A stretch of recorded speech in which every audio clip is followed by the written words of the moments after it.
What up, YouTube? Welcome back to the channel. It's your boy Ron, aka Rizzle 49th, aka XCM Rizzle 49th. If you want that work in 2K21 on the new gen, if you got the new console, I'll let your boy XCM Rizzle 49th.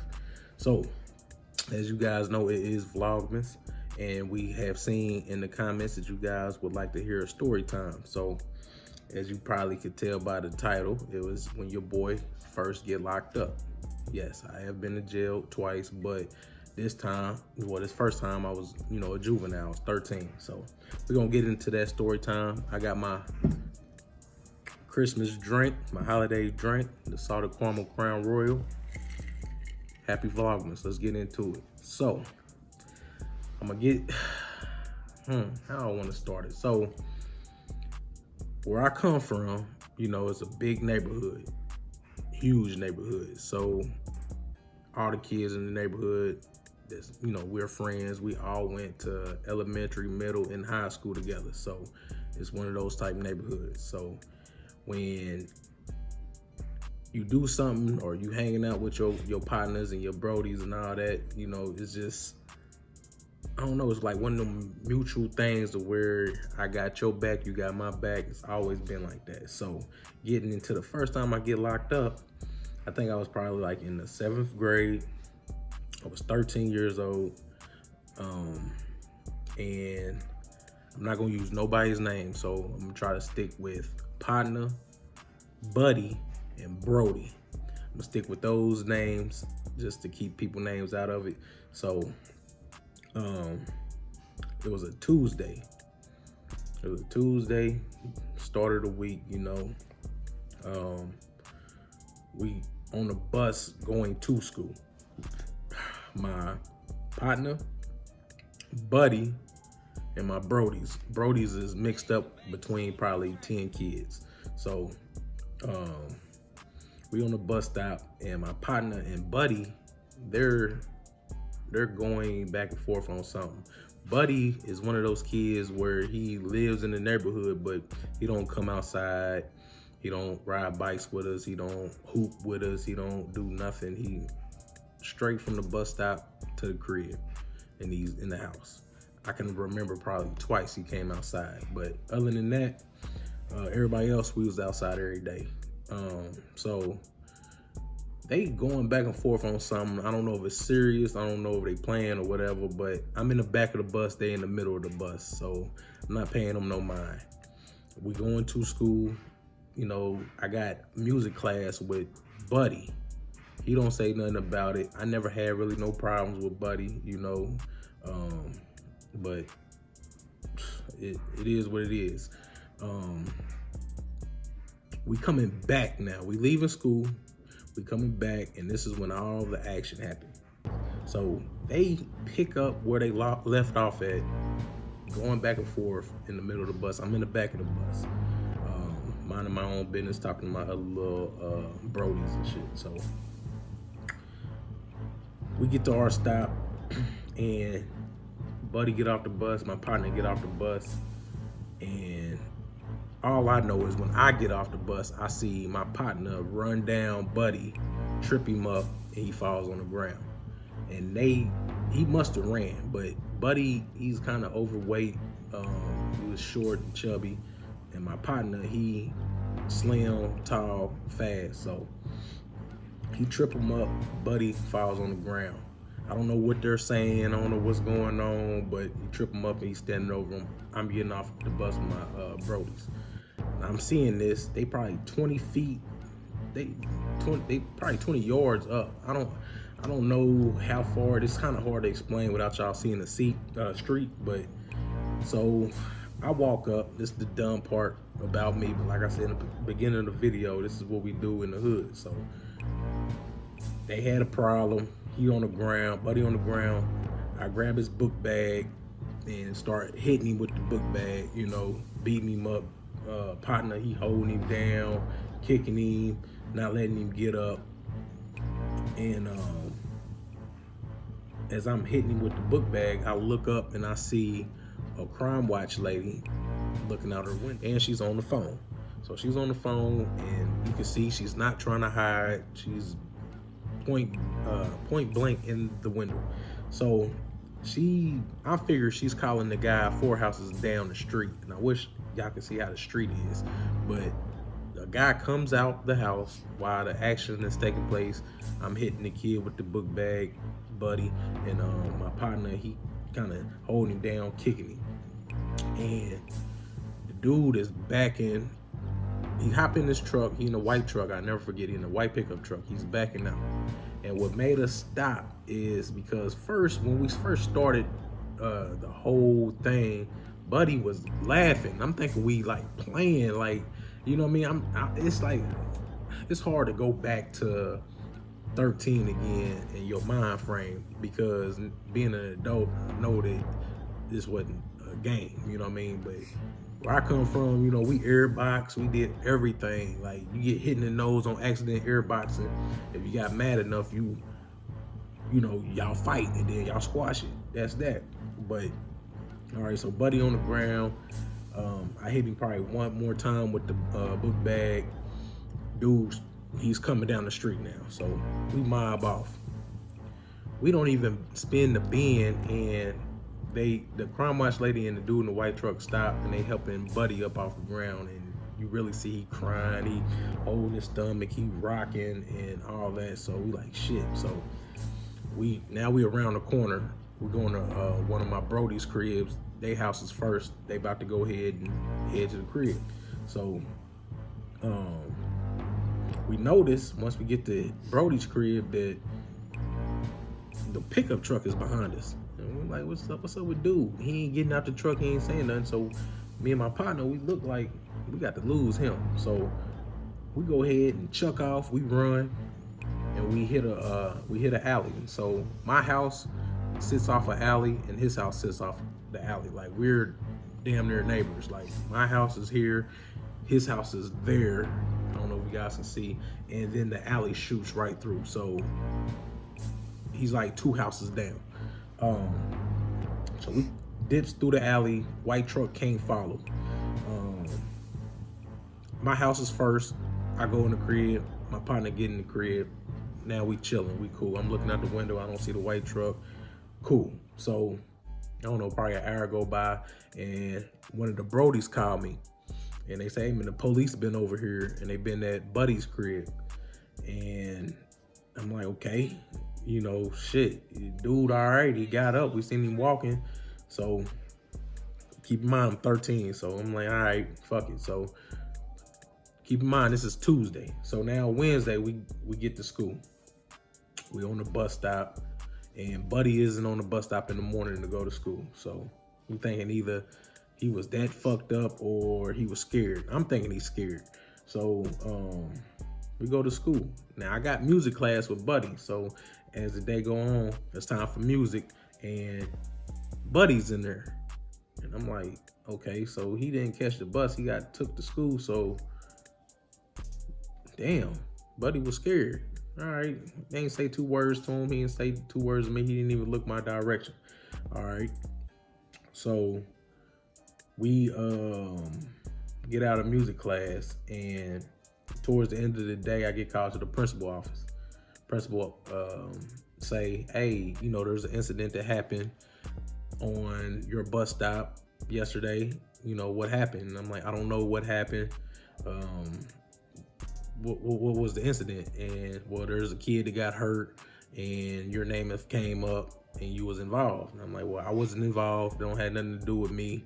And he let me go on back to class. So I'm gonna fast forward a little bit. Before snitching and ratting was real huge and big, I had a Stop Snitching shirt. You know what I mean? I was already one of them kids that was labeled as a gang member because my favorite color was red, and I ain't gonna flex or hold you or lie to you. Yeah, we was gang banging back then. So we jumped off the porch. Kids, you know, this neighborhood, 49th Street, is a popular neighborhood. So anyway, I was already labeled that. So boom. I go back to class, whoop-de-woo, everything cool. So that was Wednesday. Thursday roll around here. So Thursday, Buddy's still not on the bus. We go to school, and in passing, a couple of the Brodies was like, "Hey, I got called down to the principal office. They asked questions about what was going on, and I ain't say nothing." Keep in mind, already knowing like they calling everybody down. Somebody said something, but I'm thinking, okay, well, Buddy told, Buddy obviously, told on and said that we beat him up or whatever.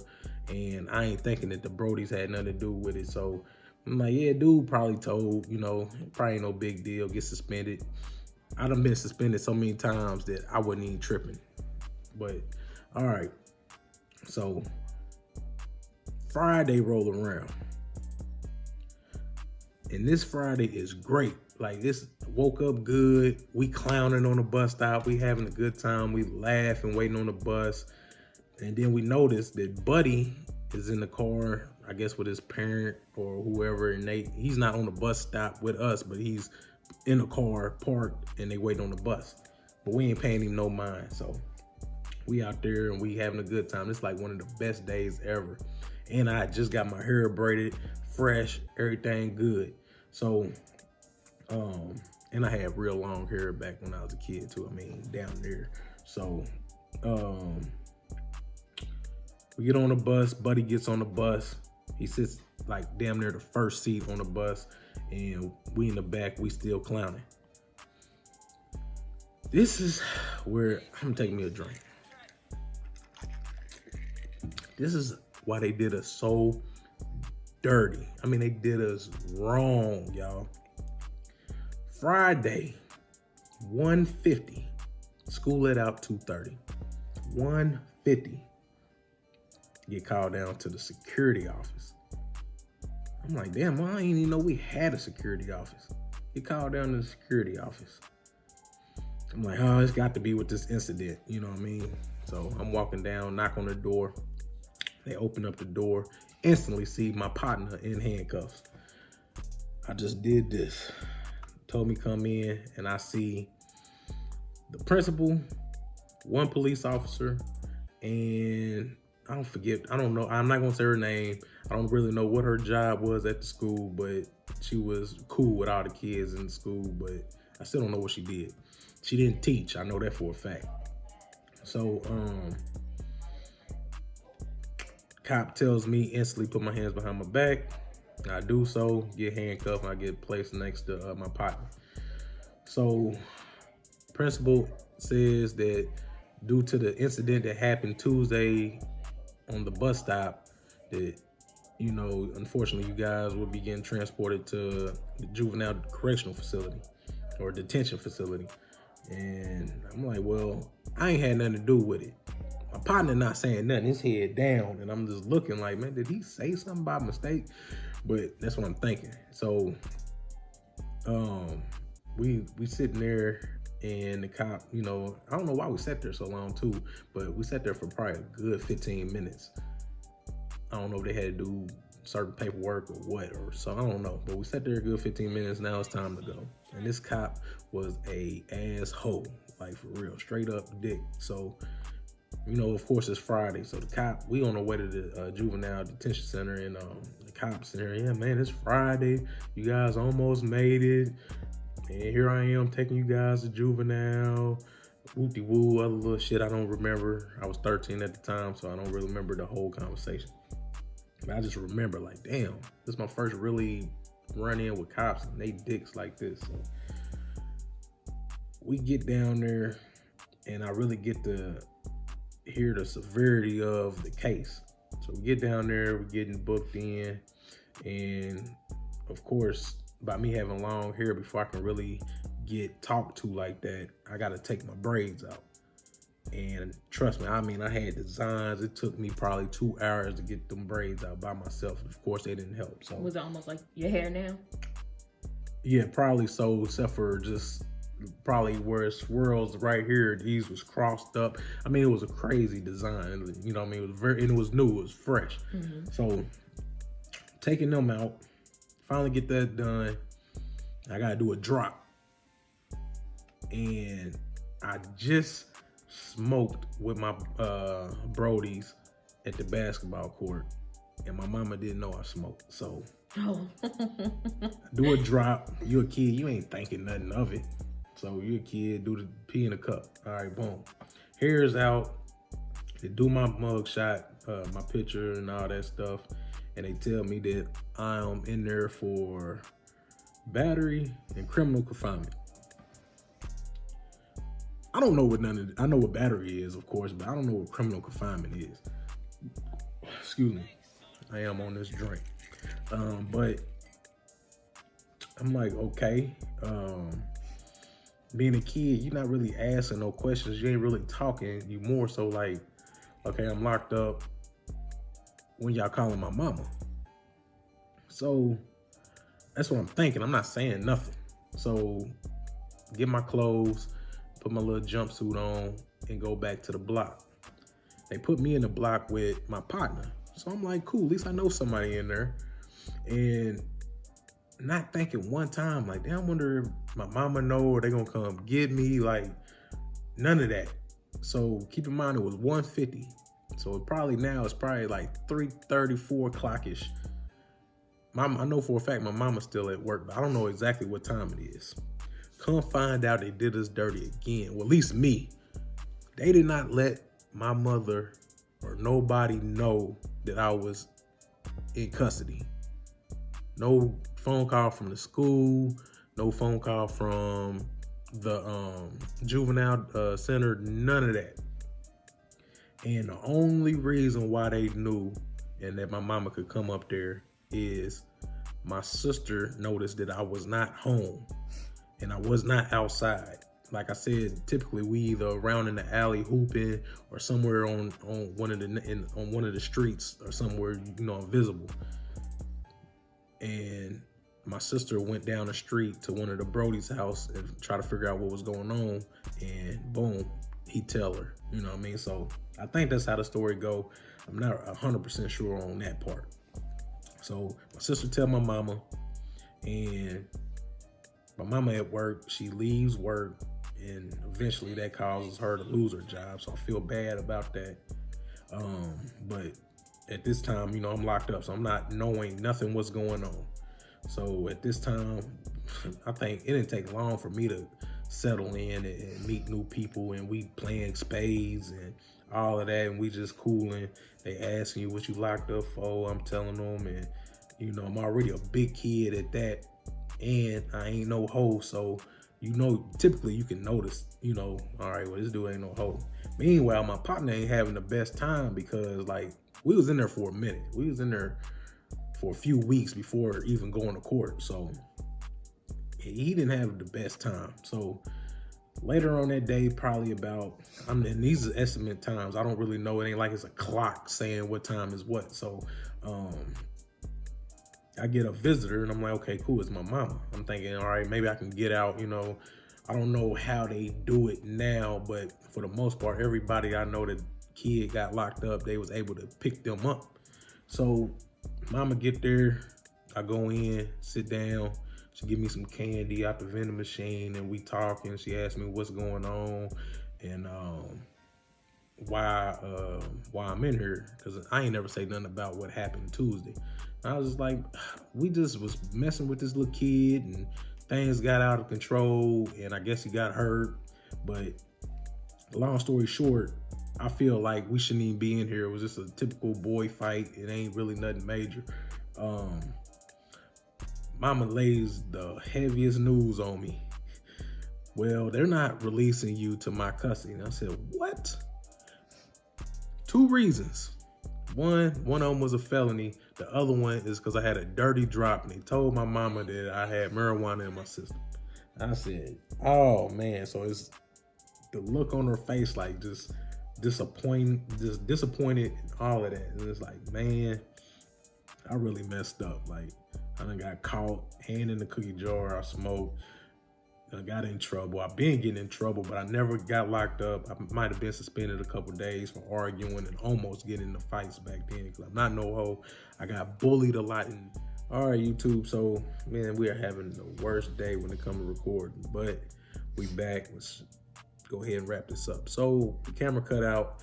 I think I was running down the charges. My mama found out I smoked, so Now it's time to, look at her face, and I'm like, I see the disappointment in her face. Like, damn, not only am I in juvenile, but now they done told her that I had marijuana in my system, and she didn't know I smoked. So she never said nothing. You could tell that she was just happy to see me, that I was all right. She told me that my sister was panicking, which was, kind of like, wow, me and my sister never really got along like that. So, okay, we got some love out here, and I miss my mom to death, by the way. But all right, so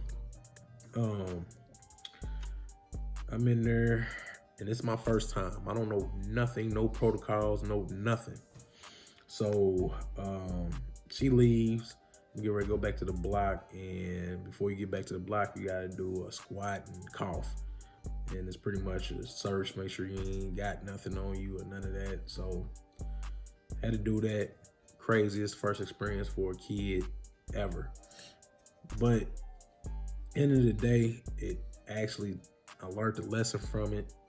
Did I become better? No. If anything, it made me worse. I think the juvenile detention center and all that stuff is a waste of time. All that do is get a kid ready to go to real jail. And that might be another story time for when I'm older and I'm an adult and then I get locked up. But all that did was make me worse. I think when I came out, hold on. Sorry, y'all. I'm skipping ahead. I ain't even tell y'all what the outcome was. All right, so we in there for a couple weeks, before our first court date. So our court date come up, and we in the same block together. And I was telling y'all my buddy wasn't really having the best time because, like I said, he is skinny. And I don't know, it just seemed like they was trying. So we in there, and we in there a few weeks. It's time for court. I did not know I was gonna have a lawyer. My pops came through in the clutch, got me a lawyer, but I didn't know. So we in there, we in a big ass tank, and everybody who got court is in that tank. So we get called, and of course we got a public defender to start off. We both sitting at the table, public defender's kind of behind us. I see my mama, my dad, and then I guess now I know, of course, it's the lawyer, but at first I didn't know.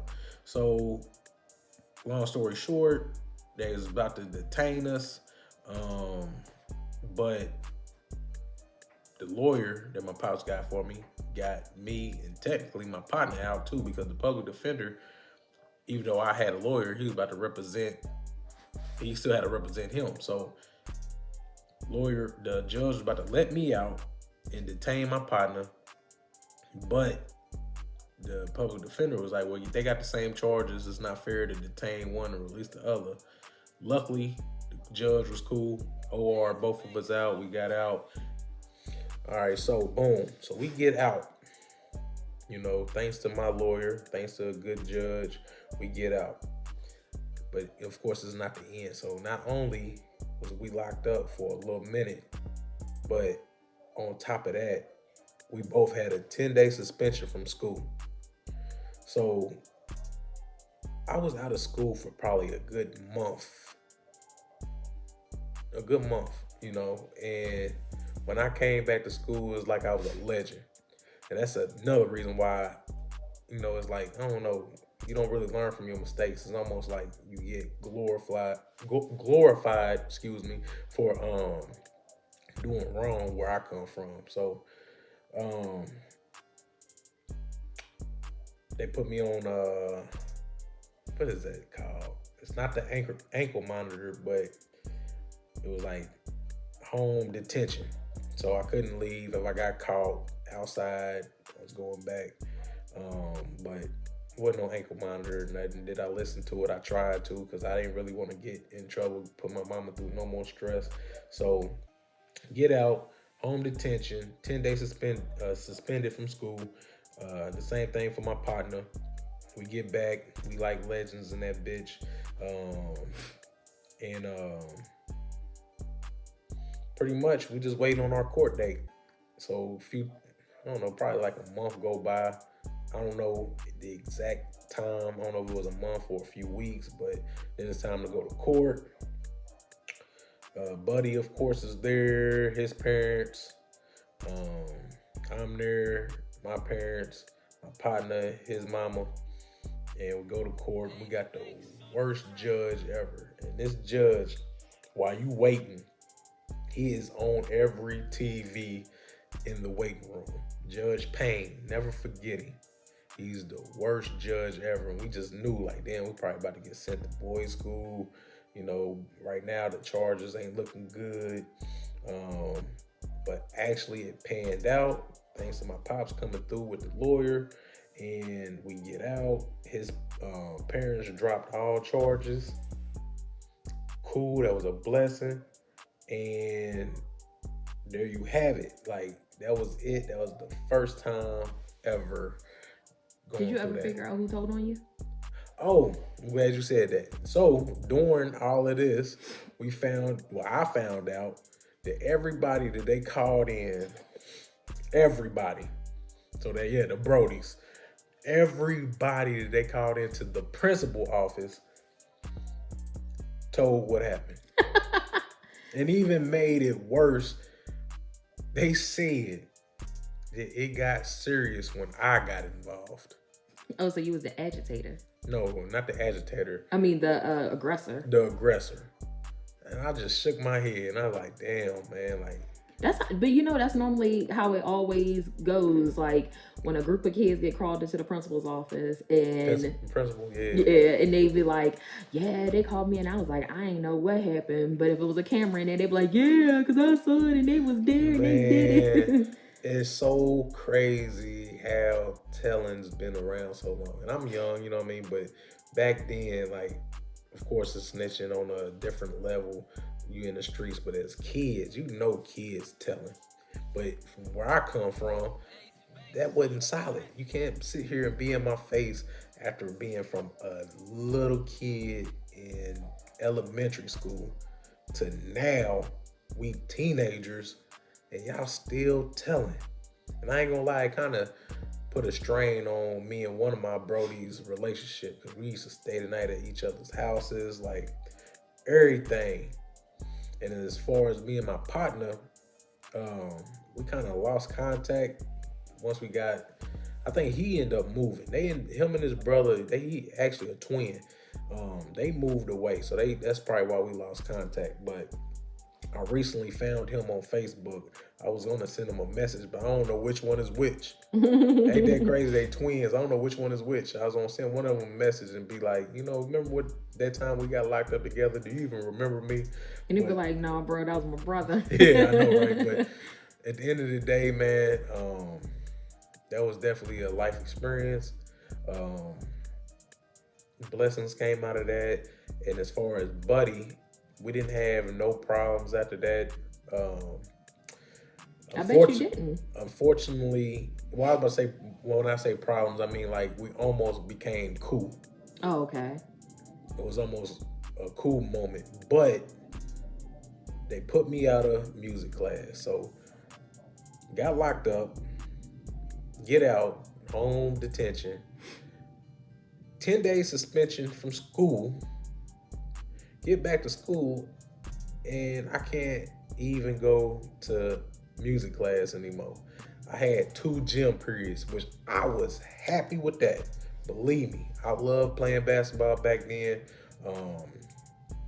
And a lot of my other homies that wasn't from my neighborhood was in that gym period. So I got to meet new people, and well, I ain't gonna say new people. How can I put it? Where people wasn't really your friend, you knew them in association through passing the hallways. We ended up becoming cool, and that took my life in a whole nother path. But yeah, it was definitely some crazy stuff going on. But at the end of the day, 2 gym periods as a kid, you love it. And there you have it, guys. That's the first time I ever went to jail. I did not have a bad experience. You know, did I learn from my mistakes? No, I didn't. I'm just gonna be honest. Because I do go to jail again as an adult at 18. And this is real jail. This ain't juvenile. That's gonna be another story time. But if you like the story time, make sure you subscribe, hit that like button, hit that bell to get notified. We are doing work with these videos for Vlogmas. Appreciate y'all for listening and hearing my first story time ever. cheers to the holidays. Cheers to being free. And anything you would like to say? Holding the camera. Happy holidays and thanks for watching, guys. All right. Make sure y'all subscribe.